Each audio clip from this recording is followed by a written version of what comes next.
Olahraga tuh cari keringat bukan? Iya. Kalau yang pakai AC berarti dia buat nyari foto-foto doang ya. markernya Anita berarti. Iya. Ani Sosialita. Iya. Saya pakai AC. Ini udah rekod nih. Serius. Kebiasaan lu. Gue main di Air Dome yang sebelahnya Ciwok itu pakai AC kan, tertutup kan. Nggak kerasa AC-nya sama sekali. Sama aja ya. Gerah berarti ya. Dia gimmick doang AC-nya berarti. Dia bilang, Buat naikin lu harga. pakai AC terus ya mungkin buat naikin harga apa nggak ngerti, tapi ke AC nggak kerasa. Mungkin kalau main siang kali Coach, Kaji Mungkin. dari luar masuk ke Mungkin. dalam nggak ada perubahannya. Mungkin. Kalau main malam ya nggak terlalu terasa. Iya. Oke, let's go. Kita sudah rekod. Arsenal saat ini sedang di puncak klasemen Liga Inggris musim 2025-2026 dan sempat menjauh dari kejaran para rival, tapi sekarang selisihnya hanya 2 poin dari pesaing terdekat yaitu Manchester City. Ini tentunya menjadi warning bagi Mikel Arteta karena yang sudah-sudah setelah melewati fase Natal, Arsenal yang tadinya di puncak mengalami penurunan dan gagal juara. Apakah kutukan itu bisa dipatahkan di musim ini? Yo, what's up you lookers and a kind of football lovers? Welcome back to Locker Room, your favorite football podcast in this country. Balik lagi barengan gua Fadli Sungkara. Kenapa gua klaim begitu? Karena sekarang kita sudah bersama dengan the most wanted football podcaster in Indonesia, Justinus Laksana, a.k.a. Coach Justin, a.k.a. Koci. Wow! Coach, nggak apa-apa kan? Gua tadi klaim begitu. Ya, mau klaim apa aja bebas, suka-suka lu lah. Sehat ya Coach ya? Semua orang bebas berpendapat, sehat. Oke. Nah, hari ini juga kita spesial karena kita sudah bersama dan ini partner gua, vokalisnya Tangga. Satu rank dulu dong. Ini ada Ramdhani Bur. Mas Bur sehat ya? Halo, selamat. Alhamdulillah. Penulis Alhamdulillah Okezone ya. Penulis di Okezone. Iya. Oke, ini sibuk juga nih Mas Bur. Biasanya menyajikan berita-berita yang teman-teman baca semua di Betul. okezone.com. Jadi kalau misalnya baca berita olahraga, Mas Bur yang nulis. Oke, Koci, kita lihat dulu persaingan Arsenal. Arsenal masih ada di puncak ya, walaupun kemarin di 4 pertandingan 1 kali imbang, 1 kali kalah, sehingga jarak dengan Manchester City semakin dekat. Koci melihatnya seperti apa? Ya gue nggak ngeliat Arsenal bisa jadi juara. Why? Waduh. Gue mungkin salah satu dari sedikit fans Arsenal yang merasa Arsenal peluangnya tidak juara lebih besar daripada juara. Let's say 60% nggak juara, 40% juara. Alasannya apa? Karena memang Arsenal ini beda dengan musim sebelumnya, tahun lalu lebih kuat lah, oke. Tapi satu masalah yang belum diselesaikan sama Arteta, yaitu cetak gol. Masih Itu tumpul di kesulitan. lini depan. Masih tumpul. Kemarin Lu Wolverhampton, ketemu rank 20, lu butuh 2 gol bunuh diri. Dua gol bunuh diri. mereka cetak 3 gol loh, Arsenal 0. Tapi Arsenal dapat 3 poin. Iya. Lu ketemu Brentford rank 19. 1-0, you cannot kill the game. Baru menit injury time cetak gol kedua. Away lawan tim-tim yang menurut gue bisa 10 lawan Chelsea 10 orang. Lu nggak bisa kill the game. Lu bisa pegang bola, lu bisa create, but you cannot kill the game. Ini masalah pemain di bawah Arteta. Dan kalau mau juara, lu harus cetak gol. Berarti faktor apa ya? Lini depan Arsenal belum tajam nih coach ini. Enggak, Misal bukan. kayak Gyökeres yang udah didatengin dengan harga mahal. Faktornya Arteta nggak bisa ngelihat pemain. Berarti sebenarnya kalau dari materi pemain udah bagus itu. Kedalaman squad lumayan, lumayan. Mosquera levelnya lumayan semua Arsenal itu. Lumayan. Mosquera, siapapun, Zubimendi oke. Siapa sih yang top? Pemain yang top siapa di Arsenal? Coba lu sebut. Declan Rice, Odegaard? Nggak kelamaan, nggak ada. Rice. Rice mah top apaan? Rice kalau Arsenal itu 3 tahun runner up loh. 3 tahun runner up itu kan nggak tanpa alasan. Iya. Artinya lu nggak punya mental untuk jadi juara. 2 tahun yang lalu City itu mainnya jelek. Salah satu musim yang jelek. Tetap City yang juara. Iya. Justru Arsenal mengalami musim yang terbaik Arsenal itu 2 tahun yang lalu. Tetap City yang juara. Tahun lalu Liverpool yang juara. Dan Liverpool juara itu kan 5 week sebelumnya kalau misalnya udah juara. Jauh. Kenapa? Ya kembali lagi masalahnya cetak gol kan. Tahun ini spend banyak money. Eze oke, Madueke oke, Zubimendi oke, Nordgaard, Mosquera, Gyökeres. Kalau lu nggak bisa ngelihat, kalau lu merasa Gyökeres pemain hebat, ya nggak ngerti lagi gue udah. Berarti Arteta nggak tahu cara pakainya ini pemain-pemain bagus. Nggak, artinya nggak bisa beli-beli pemain yang komposisi di lapangan. Oke. Eze itu bagus Ya. sebagai pelapisnya Odegaard lah, pemain tengah. Madueke bagus sebagai pelapis, cuma nggak ada satu goal getter. Tidak ada satu goal getter. Kalau lu mau striker yang benar-benar untuk gue terbukti lah minimal di Serie, nggak di Liga Portugal, Liga ke-7 loh. Ya. Iya. Liga Portugal itu masih di bawah Liga Belanda loh. Liga Ya. Belanda itu udah hancur-hancuran. Ini, dan gue nonton Sporting lawan Arsenal di Lisbon. Gyökeres main apaan ini? Dibeli sama Arteta. Ya Nah ini udah. karena emang waktu itu pas bursa transfer emang udah nggak ada pilihan lain untuk Arteta. Bullshit. Satu-satunya striker yang masih Bullshit. available. Nggak setuju. Vlahovic available. Osimhen waktu itu available. Tapi dia nggak mau bintang aja.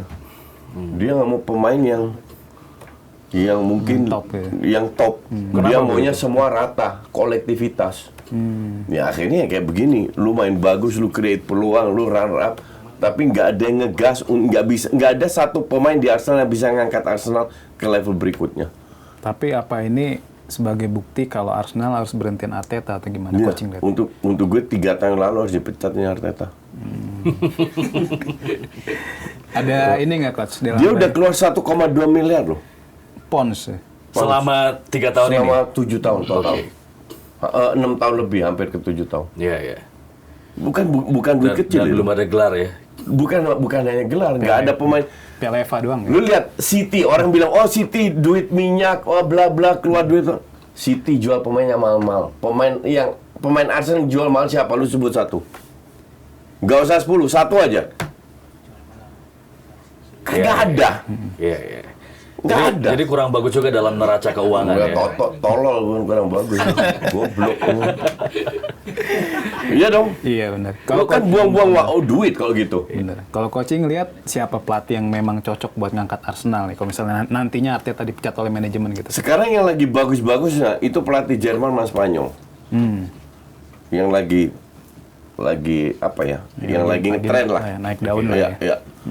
Jadi ya dari situ. Terutama ya contoh aja pelatih kayak Iraola lah. Iraola kan pegang Bournemouth. Iya. Orang bilang oh Bournemouth juga di papan tengah. Lu lihat kipernya parah banget itu kipernya. Iya. Terus mereka kehilangan beberapa pemain lah. Sehingga nggak heran bukan masalah pelatihnya. Pelatihnya sudah menunjukkan dengan pemain pas-pasan dia bisa bermain Kompetitif cukup ya. bagus. Iya. Jadi untuk gue ini salah satu contoh aja. Kalau enggak ya cari pelatih Jerman yang bagus. Pelatihnya ya contoh aja kok company lah. Kalau enggak Fabregas lah. Fabregas kan menunjukkan udah bagus mantan Arsenal juga, ya kan? Iya, di Como sukses. Ya.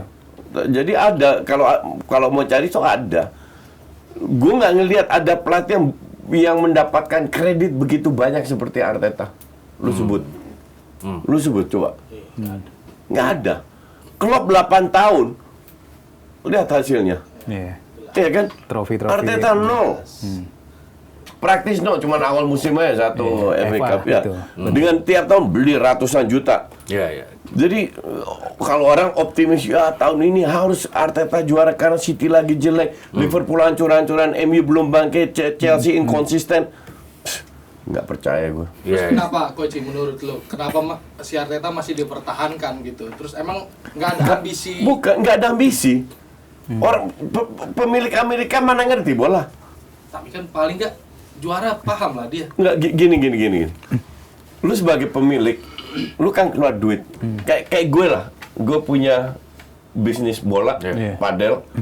Gue bayar karyawan bukan? Gue kasih dia kebebasan untuk bekerja. Contoh dia cari sponsor lah. Ini untuk kerja apa? Kalau lu gue bayar terus nggak dapet sponsor, harusnya gue cek dong. Iya, ada evaluasi ya. Iya. Nah, lu sebagai pemilik, kan waktu itu Edu sama Arteta kan lama. Tiap kali lu beli pemain lu setengahnya flop. Iya. Dijual nggak laku, lu lose money. Nggak dipecat juga tuh. Artinya you don't care. Iya. Berarti Kalau- pemiliknya juga Iya. don't care. Don't care. Yang penting neracanya oke. Kita nggak Nggak rugi banyak ya. rugi. Kita sedikit unting, oke lah, ini pemain nggak laku, jual murah, tapi yang penting sponsor masih banyak masuk, bla bla bla. Akhirnya satu persatu keluar kan. Iya. Nah ini jadi dilema nggak sih, atau dua sisi yang harus saling berhadapan antara prioritas bisnis dengan prestasi sebuah klub? City kan udah menunjukkan bisa, Liverpool menunjukkan bisa, PSG menunjukkan bisa, cuman dengan cara yang benar. PSG kan bertahun-tahun memilih cara yang salah. Sebenarnya gue nggak tahu salah itu atau sengaja mencari nama-nama besar. Feeling gue untuk menaikkan engagement aja. Terus dari 1 tahun ke tahun berikutnya nama besar dibuang semua.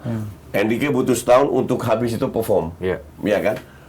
Walaupun ya pemain bintang siapa, Dembele, Kvaratskhelia yang mahal, sisanya kan dibangun, dibikin untuk jadi ngetop.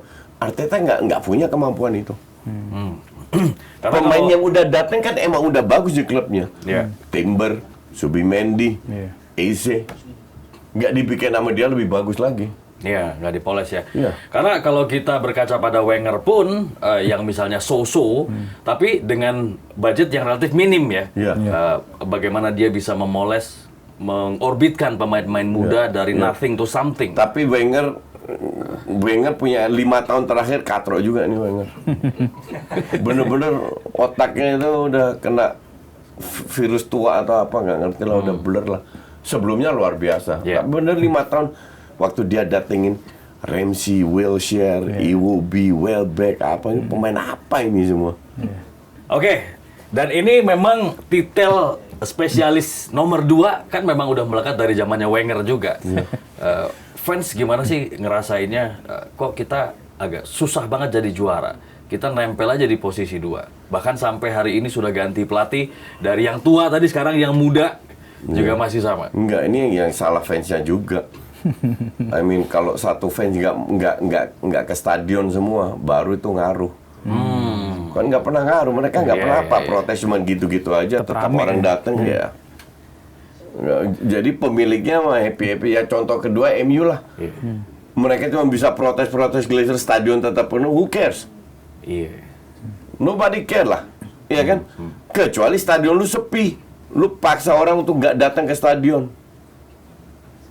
Berapa match beruntun, nah baru mereka panik. Selama stadion lu sepi dengan turis-turis dari mana lah, nggak ngaruh.